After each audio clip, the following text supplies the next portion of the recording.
سلام اس پر کہ جس نے خون کے پیاسوں کو قبائیں دی، سلام اس پر کہ جس نے گالیاں سن کر دعائیں دی۔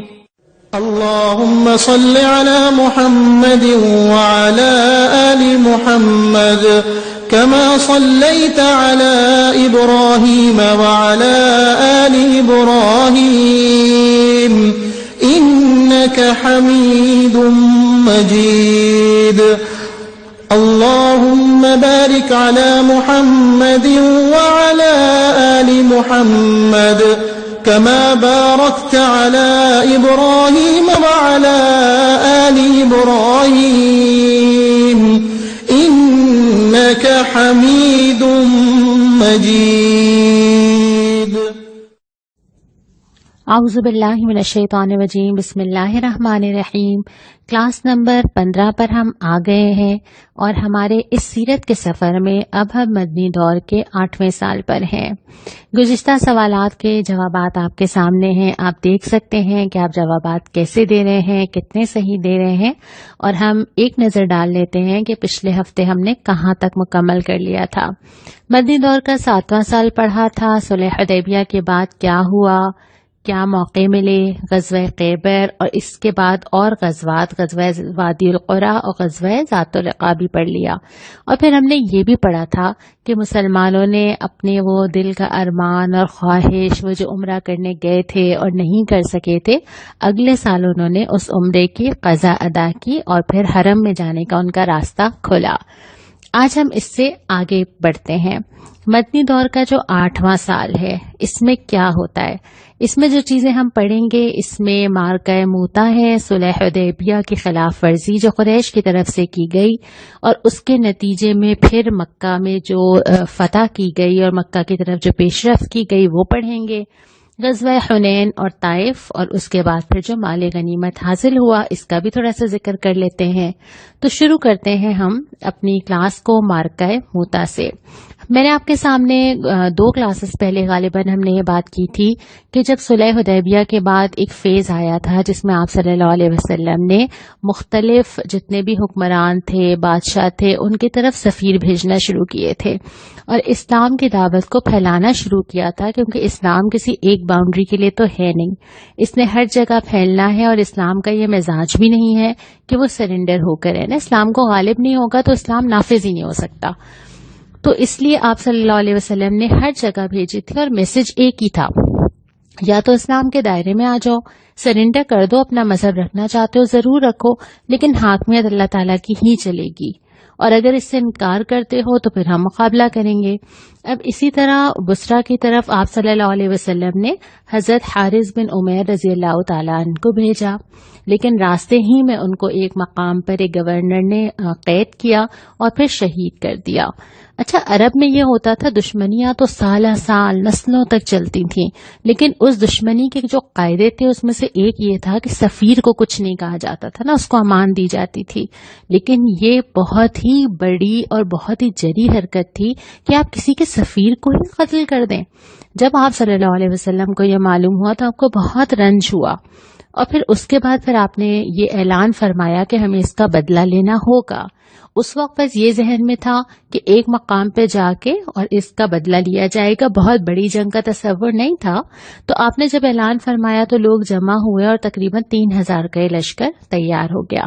اس میں پھر آپ صلی اللہ علیہ وسلم نے سپہ سالار حضرت زید بن حارثہ رضی اللہ تعالیٰ عنہ کو بنایا، اور یہ بھی ہدایت فرما دی کہ اگر کہیں حضرت زید نہ رہیں تو اس کے بعد پھر حضرت جعفر رضی اللہ تعالیٰ عنہ اور اس کے بعد حضرت عبداللہ بن رواحہ رضی اللہ تعالیٰ عنہ کی ذمہ داری ہوگی۔ اور اس کے ساتھ ساتھ جو جنگی ہدایات دی گئی نا، وہ جنگی ہدایات پڑھ کے مجھے بھی یہ لگ رہا تھا اور آپ کو بھی سن کے یہی لگے گا کہ اسلام کا مزاج کتنا پیارا ہے کہ وہ اللہ کی راہ میں نکلنے والوں کو یاد دلاتا ہے کہ ڈرنا اللہ سے ہے، اور یہ بھی یاد دلاتا ہے کہ دیکھو دوستی اور دشمنی دونوں اللہ کے لیے، اس میں نفس کہیں نہ آئے، زمین میں فساد کہیں نہ آئے، زمین والوں کو تم سے کہیں کوئی نقصان نہ ہو، لوگ تمہاری طرف دیکھیں تو ان کو امن نظر آئے۔ اور آپ صلی اللہ علیہ وسلم نے جو ہدایات فرمائی اس میں پہلی یہ تھی کہ دعوت اسلام کی دینی ہے، جہاد فی سبیل اللہ ہے، اپنی جان کے لیے تو نہیں ہے نا، کوئی بدعہدی نہیں، کوئی خیانت نہیں، کوئی ایسی چیز نہیں ہے۔ دوسری بات یہ کہ چاہے وہ بچہ ہو، عورت ہو، بزرگ ہو، راہب ہو، جو کہ دنیا کے معاملات سے لینا دینا نہیں ہے، ان میں سے کسی کو قتل نہیں کیا جائے گا۔ اور یہ تو انسان ہے، اس کے علاوہ زمین میں بھی نہ درخت کاٹا جائے گا، نہ عمارت گرائی جائے گی۔ اور ایک لشکر، میں نے اس سے یہ سیکھا کہ اپنی زندگی کے اندر بھی انسان کو کوئی چیز بھی اللہ کے خوف سے بے نیاز نہ کر دینا، چاہے وہ دشمنی ہے اللہ کے لیے ہی ہے، لیکن اس میں بھی یاد رکھنا ہے کہ اپنی ہر چیز کا اللہ تعالیٰ کو جواب دینا ہے۔ اس کے بعد پھر یہ لشکر آگے بڑھتا ہے۔ آگے بڑھنے کے بعد جب یہ نکلتے ہیں تو پھر ان کو جا کے پتہ چلتا ہے کہ سامنے سے تو بہت بڑی فوج آ رہی ہے اور 1,00,000 افراد لے کر جو ہیں وہ خیمہ ڈال چکے ہیں اور جمع ہو چکے ہیں۔ ان کو تو پتہ ہی نہیں تھا، یہ تو اس ارادے سے نکلے ہی نہیں تھے۔ اب ہو گیا کنفیوژن کہ اب کیا کریں۔ کچھ لوگ کہہ رہے تھے نہیں واپس چلتے ہیں، مدینہ جاتے ہیں، بتاتے ہیں، سوچتے ہیں۔ کچھ لوگ کہتے ہیں اب نکل آئے ہیں تو اب ٹکرائیں، اب کیسے واپس پلٹیں گے۔ 2 دن لگ گئے اور لوگ سوچتے رہے کیا کریں کیا کریں، لیکن پھر آخر میں حضرت عبداللہ بن رواحہ رضی اللہ تعالیٰ عنہ کی بات پر عمل کیا گیا۔ جو انہوں نے رائے دی تھی وہ بھی میں ابھی آپ کے سامنے رکھتی ہوں، لیکن میں خاص طور پہ حضرت عبداللہ بن رواحہ رضی اللہ تعالیٰ عنہ کا کردار آپ کے سامنے ضرور رکھنا چاہتی ہوں، جو کہ ایک سیمپل ہے نا صرف۔ یہ جو پورا لشکر نکلتا ہے اس میں ہمیں کیسے کیسے ہیرے نظر آتے ہیں، کیسے تیار ہو جاتے ہیں۔ انسان ہے نا، ان کے ساتھ ساری چیزیں نہیں ہیں میری طرح پریشانی، تکلیف، دنیا میں دل کا لگنا، مال میں محبت میں مبتلا ہونا، وقت کا پتہ نہ چلنا، دن اور رات مصروف گزرنا، بچے اولاد، ان سب کے ساتھ نہیں تھے کیا؟ حضرت عبداللہ بن رواحہ کے الفاظ یاد رکھنے والے اور مورخین نے یاد رکھے ہیں جو کتابوں میں ملتے ہیں کہ جب لشکر وہاں سے نکل رہا تھا مدینہ سے، اسی وقت جو انہوں نے دعا مانگی تھی، وہ دعا شاید میں تو نہیں مانگ سکتی، میرے اندر تو ہمت ہی نہیں ہے۔ وہ دعا کیا تھی کہ اللہ میں مغفرت کا تو مانگتا ہوں، لیکن میں تلوار کی کاٹ بھی مانگتا ہوں، اور میں یہ مانگتا ہوں کہ کسی کا نیزہ جو ہے وہ میرے ہاتھوں، میری آنتوں، میری جگر کے پار اتر جائے۔ میں اس کا سوال کرتا ہوں تاکہ لوگ کہیں کہ یہ ہے وہ جسے اللہ نے ہدایت دی۔ مانگ سکتے ہیں یہ دعا، ہمت نہیں ہے نا۔ اور یہی حضرت عبداللہ بن رواحہ جب سامنے سے لشکر آتا ہے تو وہ لوگ کنفیوز ہو رہے ہوتے ہیں نا اب کیا کریں، تو وہ کہتے ہیں کہ خدا کی قسم یہی تو شہادت ہے جس کی طلب میں ہم نکلے۔ ہماری لڑائی میں تعداد، قوت، کثرت، ہمارا تو مقابلہ ہی نہیں ہے، ہم تو دین کی وجہ سے لڑتے ہیں، اور 2 بھلائیاں ہیں نا، یا تو غالب آ جائیں گے یا شہید ہو جائیں گے۔ اور اتنی مضبوط طریقے سے انہوں نے اپنی رائے رکھی کہ لوگ پھر قائل ہو کے انہوں نے کہا اچھا ٹھیک ہے، بس ہمیں بڑھنا چاہیے اور ٹکرانا چاہیے، اور پھر مسلمانوں نے پیش قدمی کی۔ اور پھر جب یہ مسلمان جا کے ٹکرائے، آپ اندازہ کر سکتے ہیں تقریباً دشمنوں کی جو فوج تھی وہ 2 لاکھ ہو چکی تھی مختلف ہیلپ ملنے کے بعد، اور مسلمان کتنے نکلے تھے؟ 3000۔ لیکن کیا چیز تھی جس نے جو جا کے ٹکرا گئے، اور اتنے ہمیں اس مارکے کے بارے میں ملتا ہے کہ انتہائی خونریز مارکا تھا یہ اسلامی تاریخ کا، اور مسلمان ڈٹے رہے ہیں اور بھرپور مقابلہ کرتے ہوئے اسی ترتیب سے حضرت زید رضی اللہ تعالیٰ عنہ، پھر حضرت جعفر رضی اللہ تعالیٰ عنہ شہید ہوتے ہیں، اور پھر حضرت عبداللہ بن رواحہ جو ہیں وہ آگے بڑھتے ہیں۔ 1 منٹ کو جھجک آتی ہے اور اپنے آپ کو مخاطب کر کے کہتے ہیں کہ اے نفس کیا ہوا، خوشی سے جاؤ یا ناگواری سے جاؤ، تم جنت سے کیوں پیچھے ہٹتے ہو؟ اپنے آپ کو مخاطب کرتے ہیں اور پھر گھس جاتے ہیں دشمن کے اندر اور لڑتے لڑتے شہید ہو جاتے ہیں۔ اور اس کے بعد پھر یہ ہوتا ہے کہ گھمسان کی جنگ ہوتی ہے، اور حضرت خالد بن ولید رضی اللہ تعالی عنہ جو کہ بہت زیادہ تجربے کار تھے، حضرت خالد بن ولید جنگی حکمت عملی اختیار کرتے ہیں، مسلمانوں کی ترتیب بدل دیتے ہیں۔ کافر یہ سمجھتے ہیں کہ اچھا یہ ری ارینج ہو رہے ہیں، ان کو کہیں سے مدد آ گئی ہے، لیکن وہ اس کا نتیجہ یہ ہوتا ہے کہ ان پہ روب طاری ہوتا ہے، اور وہ سمجھتے ہیں کہ اب یہ پیچھے سے سپورٹ آ رہی ہے اور اب مشکل ہو جائے گا، تو یہ بھی آہستہ آہستہ پیچھے ہٹتے ہیں، وہ بھی آہستہ آہستہ پیچھے ہٹتے ہیں، اور پھر مسلمان وہاں سے نکل آتے ہیں اور دشمن بھی اپنے علاقے میں چلا جاتا ہے۔ اس طرح یہ جنگ اس طرح مکمل ہوتی ہے اور مسلمان واپسی مدینہ آ جاتے ہیں۔ اب تک آپ نے جتنی بھی اسلام کی تاریخ پڑھی ہے نا، آپ کو یہ اندازہ ہوا ہوگا کہ اس پوری تاریخ میں ایک چیز جو اثرات سب سے زیادہ ڈالتی ہے وہ انسان کا کردار، شجاعت، اللہ پہ بھروسہ۔ واقعات تو بدلتے رہے، کبھی فتح، کبھی شکست، کبھی آگے، کبھی پیچھے، کبھی مشکل، کبھی آسانی، لیکن جس چیز نے اثر ڈالا ہے وہ جرت تھی جو ایمان کی عطا کی ہوئی تھی۔ یہاں پر بھی یہ ہوا کہ بظاہر کامیابی تو نہیں نظر آتی نا، اس لشکر سے مقابلہ ہوا اور واپس آ گئے، لیکن اس کے اثرات یہ ہوئے کہ 3000 لوگ اتنے بڑے لشکر سے ٹکرا گئے، اور اس کا نتیجہ یہ ہوا کہ بہت سارے قبائل جو ہیں وہ اس ہیبت کی وجہ سے اسلام لے آئے، اور جو سرایا کا ایک سلسلہ پہلے سے چل رہا تھا وہ چلتا رہا۔ کسی چیز نے کمزوری پیدا نہیں کی مسلمانوں کے اندر، اور جس کے ساتھ اللہ ہو اس کے کمزور ہونے کی کوئی وجہ بھی نہیں ہے۔ تو یہاں تک یہ والا معرکہ تو ہوا۔ اس کے بعد جو دوسری چیز پیش آئی وہ یہ آئی کہ صلح حدیبیہ کے بعد اصولاً ہونا تو یہ چاہیے تھا نا کہ امن کے ساتھ رہیں گے اور 10 سال تک کوئی کسی کے ساتھ نہیں لڑے گا، لیکن 2 قبائل تھے۔ ایک تھا بنو بکر جو کہ قریش کی طرف چلے گئے تھے، اور ایک تھے بنو خزاعہ جو مسلمانوں کی طرف آ گئے تھے، اور صلح حدیبیہ کی روح سے جو جہاں شامل ہونا چاہتا تھا وہ ہو سکتا تھا۔ لیکن ہوا کیا کہ معاہدہ توڑتے ہوئے ایک تو بنو بکر نے بنو خزاعہ پہ حملہ کر دیا، ان کی پہلے سے دشمنیاں چل رہی تھی نا، تو رات کی تاریکی میں حملہ انہوں نے کیا، اور اس کے ساتھ مزید یہ ہوا کہ قریش نے ان کی مدد بھی کی جو کہ آپ صلی اللہ علیہ وسلم کے علم میں آ گئی، اور جب یہ ہوا تو پھر یہ انڈرسٹوڈ تھا کہ اچھا معاہدہ اب قریش نے توڑ دیا۔ قریش کی طرف سے ابو سفیان پھر مدینہ آتے ہیں، اس وقت تک تو ظاہر اسلام نہیں لائے تھے، اور مدینہ آنے کے بعد بڑی کوشش کی کہ کسی کو بھی بیچ میں ڈال کے جو ہے وہ سفارتی تعلقات بہتر کیے جائیں، اپنی پوزیشن کلیئر کی جائے۔ حضرت ابو بکر، حضرت عمر، حضرت فاطمہ، مختلف چیزیں ملتی ہیں کہ کہیں سے کوئی ایسا مل جائے جو کہ ان کے بہاف پہ سفارش کرے، لیکن ظاہر ہے کسی نے بھی ان کو یہ کندھا نہیں دیا، اور پھر اس کے بعد یہ ہوا کہ آپ صلی اللہ علیہ وسلم نے جنگی تیاری کا حکم دے دیا کہ ہم مکہ کی طرف جائیں گے، اور پھر مکہ کی طرف مسلمان روانہ ہوئے۔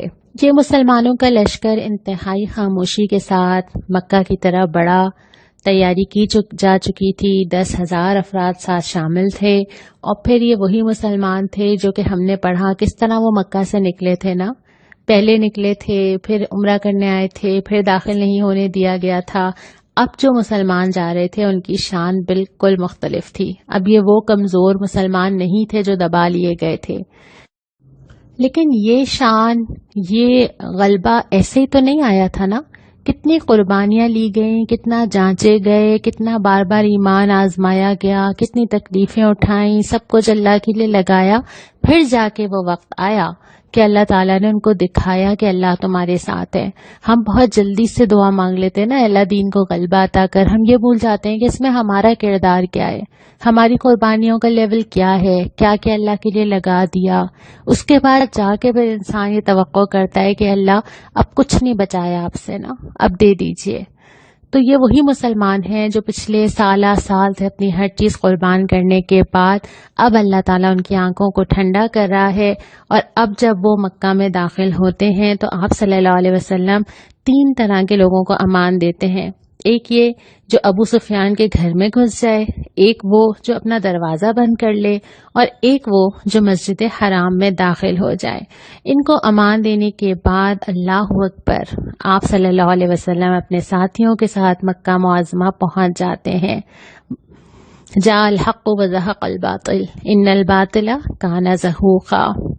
حق نے تو آنا ہی ہوتا ہے، حق نے تو غالب ہونا ہی ہوتا ہے، بس اللہ تعالیٰ نے یہ دیکھنا ہوتا ہے کہ اس غلبے کے لیے کس نے کیا کیا۔ ہم اپنا حصہ ڈالیں گے، اپنے لیے اجر لے جائیں گے، اپنے لیے جنتیں لے جائیں گے، نہیں ڈالیں گے، اللہ تعالیٰ نے تو دین غالب کرنا ہے، اللہ تعالیٰ کو میری اور آپ کی ضرورت نہیں ہے نا۔ اور اس میں بھی یہ ہے کہ جس نے حصہ ڈالا اگر اس نے نتیجہ نہیں بھی دیکھا، ہم نے ابھی پڑھا حضرت عبداللہ بن رواحہ کے بارے میں نا، کیا عظیم کردار تھا، لیکن انہوں نے تو نہیں دیکھی فتح مکہ۔ ہم نے بدر کے شہداء کے بارے میں پڑھا، بڑی بڑی بشارتیں، انہوں نے تو نہیں دیکھا دین کے غلبے کا وقت۔ ضروری نہیں ہے، لیکن کامیاب کیوں ہیں؟ زندگی اللہ کے لیے اور موت اللہ کی راہ میں، اور اللہ تعالی ہمیں بھی عطا کرے۔ پھر ہمیں وہ واقعات ملتے ہیں کہ جب آپ صلی اللہ علیہ وسلم مکہ پہنچتے ہیں تو تمام وہ بت توڑ دیے جاتے ہیں جو کہ خانہ کعبہ میں موجود تھے یا کہیں بھی موجود تھے. آپ صلی اللہ علیہ وسلم نماز ادا کرتے ہیں، قریش سے خطاب کرتے ہیں اور عام معافی کا اعلان کر دیتے ہیں. ایک ایک چہرہ، ایک ایک منظر نگاہوں میں تو آتا ہوگا نا، لیکن آپ کیا فرماتے ہیں کہ آج کچھ نہیں، آج معاف کر دیا سب کو. ہاں، کچھ لوگ ایسے تھے جنہوں نے بہت نقصان پہنچایا تھا اسلام کو، جو کٹر دشمن تھے، ان چند کے علاوہ باقی سب کو معاف کر دیا گیا. اس کے بعد خانہ کعبہ کی کنجیاں حضرت عثمان رضی اللہ تعالی عنہ بن طلحہ کو بلا کر ان کو دے دی گئی، اور آپ نے فرمایا آج کا دن نیکی کا دن ہے نا، آج کا دن وفاداری کا دن ہے. اور پھر ان کو وہ کنجیاں دے دی جاتی ہیں، اور اس کے بعد پھر حضرت بلال رضی اللہ تعالی عنہ اذان دیتے ہیں. میں تصور کر رہی ہوں اور آپ بھی تصور کیجئے، خانہ کعبہ میں جب مسلمانوں نے وہ اذان سنی ہوگی، اسی مکہ میں، اسی حرم میں، دل کی کیا کیفیت ہوگی نا. اللہ کا شکر، اپنی زندگی کے سال یاد آ رہے ہوں گے، اپنا وہ زمانہ یاد آ رہا ہوگا، پتہ نہیں کیا کیا کیفیات ہوں گی دل کی جب اذان گونجی ہوگی وہاں پر. اور اس کے بعد پھر ہمیں ملتا ہے کہ آپ صلی اللہ علیہ وسلم نے فتح کی نماز، یا کچھ لوگ کہتے ہیں کہ شکرانے کی نماز، نفل عطا کیا، اللہ کا شکر عطا کیا. اور اس کے بعد پھر عام بیعت کی گئی. لوگ آتے جاتے تھے اور لوگ آ کے بیعت کرتے تھے، مرد بھی آتے تھے، عورتیں بھی آتی تھیں، اور ان سے عہد لیا جاتا تھا کہ وہ اللہ کے سوا کسی کی اطاعت نہیں کریں گی، نبی کریم صلی اللہ علیہ وسلم اور اللہ تعالیٰ کی بات مانیں گی، اور پھر گناہ نہیں کریں گے، اور اس طرح کے عہد ان سے لیے جاتے رہے. کچھ دن اور پھر آپ صلی اللہ علیہ وسلم نے یہیں پہ قیام فرمایا. مختلف سرایا، مختلف وفود اور ساری چیزیں بھیجی گئیں. انصار نے پوچھا بھی آپ صلی اللہ علیہ وسلم سے کہ یا رسول اللہ آپ واپس جائیں گے؟ تو آپ نے یقین دلایا کہ ہاں میں واپس مدینہ تمہارے ساتھ جاؤں گا. ان کو بھی آ رہا ہوگا نا ذہن میں خیال کہ اچھا اب تو واپس اپنی جگہ پہ چلے گئے، تو اب تو اپنے شہر میں ہی رہیں گے، لیکن آپ نے فرمایا کہ نہیں میں جاؤں گا. اس کے بعد پھر ہمیں ملتا ہے اگلا جو واقعہ ہوا، یعنی اس کے بہت ہی قریب، وہ تھا غزوہ حنین اور طائف. اصل میں یہ دو قبیلوں کی سرکشی تھی. دو قبیلے تھے، حوازن اور ثقیف. ان دونوں نے جو ہے وہ اسلام قبول نہیں کیا تھا، اور اسلام قبول کرنے جو نہ کرنا چاہے وہ ذمہ تو بن سکتا تھا، لیکن انہوں نے مقابلے کا ارادہ کیا، آپس میں جتھا بندی کی اور پورے خاندان کے ساتھ نکلے نا، فیملیز کے ساتھ نکلے کہ اب ہم حملہ کریں گے. تو جب خبر ملی آپ صلی اللہ علیہ وسلم کو تو آپ بھی مقابلے کے لیے نکلے. ان کے پاس یہ تھا کہ تیر انداز اور اس طرح کی چیزیں تھی، یہ چھپے ہوئے تھے جو مسلمانوں کے لشکر کو فوری اندازہ نہیں ہوا. تو اس میں ابتدا میں یہ ضرور ہوا کہ مسلمان جیسے ہی انٹر ہوئے تو ہر طرف سے تیر برسنا شروع ہو گئے، اور ان کے سمجھ نہیں آ رہا تھا، تتر بتر ہو گئے، اور کچھ لوگ پلٹے اور ادھر ادھر بکھر گئے. لیکن پھر آپ صلی اللہ علیہ وسلم نے ایک زور کی پکار دی، منادی دی، اور آپ نے پھر فرمایا کہ لوگوں میری طرف آؤ، میں عبداللہ کا بیٹا محمد صلی اللہ علیہ وسلم ہوں، میں نبی ہوں، یہ جھوٹ نہیں. اور اس طرح کی پکار جب آپ نے دی تو لوگ فوراً مڑے، جو جہاں تھا وہ وہاں سے پلٹا. لوگ دوڑ کے آپ صلی اللہ علیہ وسلم کے قریب آئے، اور پھر لشکر دوبارہ منظم ہوا، اور پھر لڑائی ہوئی، اور پھر مسلمانوں نے یہ پانسا پلٹ دیا. تو اس طرح پھر یہاں پہ فتح حاصل ہوئی. لیکن اس کے بعد پھر مسلمانوں نے پیش قدمی کی اور طائف کی طرف بڑھے. لیکن وہاں پہ جو طائف کے لوگ تھے وہ قلعوں کے اندر محصور ہو گئے جا کر. اس وقت پھر مشورہ ہوا باہم. آپ صلی اللہ علیہ وسلم نے مشورہ فرمایا کہ ان کا کیا کرنا چاہیے، محاصرہ جاری رکھیں. محاصرہ رہا، بہت سارے دن رہا، لیکن پھر یہ فیصلہ ہوا کہ اب تو یہ پیچھے ہٹ گئے، تو اگر ہم یہاں پہ محاصرہ کرتے رہیں یا نہ کرتے رہیں کوئی فرق نہیں پڑتا. تو پھر مسلمانوں نے ان کو، طائف کے لوگوں کو وہیں چھوڑا، اور پھر مسلمان واپس آئے. ایک بڑی تعداد میں مال غنیمت جمع ہوا. یہ جو میں نے خاص واقعہ یہاں پہ مال غنیمت کی تقسیم کا لکھا ہے نا، یہ اس لیے لکھا ہے کہ ہم ان کیفیات کو محسوس کریں کہ جو اس وقت پیش آ رہی تھیں، کیونکہ یہ واقعہ بہت کچھ سکھاتا ہے کہ مسلمانوں کی ترجیح کیا ہو. بحیثیت انسان بہت ساری چیزیں دلوں کے اندر آ سکتی ہیں. ہوا یہ کہ جب مال غنیمت تقسیم ہو رہی تھی تو آپ صلی اللہ علیہ وسلم نے، جو نئے نئے لوگ اسلام لا رہے تھے نا، جو کہ پہلے تو ساتھ نہیں تھے، تو آپ صلی اللہ علیہ وسلم نے ان کو جو ہے وہ عطیے دینے شروع کیے. کہ اور آپ نے کچھ لوگوں کو بہت زیادہ مال بھی دے دیا نا، کہ کچھ لوگوں نے مانگا، کچھ کو آپ نے زیادہ دے دیا.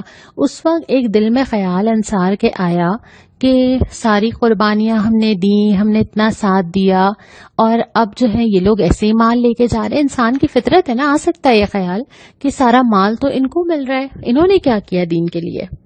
لیکن پھر جب آپ صلی اللہ علیہ وسلم کے کان تک یہ بات پہنچی تو آپ نے پھر حضرت سعد رضی اللہ تعالی عنہ سے فرمایا کہ تم سب کو وہاں پہ جمع کرو.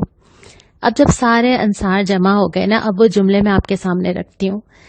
آپ صلی اللہ علیہ وسلم نے اللہ تعالیٰ کی تعریف کر کے پھر آپ نے فرمایا کہ اے انصار کے لوگوں، یہ مفہوم ہے جو میں بیان کر رہی ہوں آپ کے سامنے. یہ جو بات میرے پاس یا میرے علم میں آئی ہے کہ تم لوگوں کے دل میں کوئی ایسی بات ہے، تو کیا ایسا نہیں ہے کہ جب میں تمہارے پاس آیا تم لوگ گمراہ تھے نا، اللہ نے تمہیں ہدایت دی، تم لوگ آپس میں دشمن تھے، اللہ تعالیٰ نے دل جوڑے تھے نا. تم لوگوں نے کہا بالکل ٹھیک بات ہے، صحیح تھا. پھر آپ صلی اللہ علیہ وسلم نے اگلا سوال کیا اور آپ نے پوچھا کہ تم مجھے جواب دو. انہوں نے کہا ہم کیا جواب دیں، یقیناً یہ اللہ اور رسول کا فضل ہے.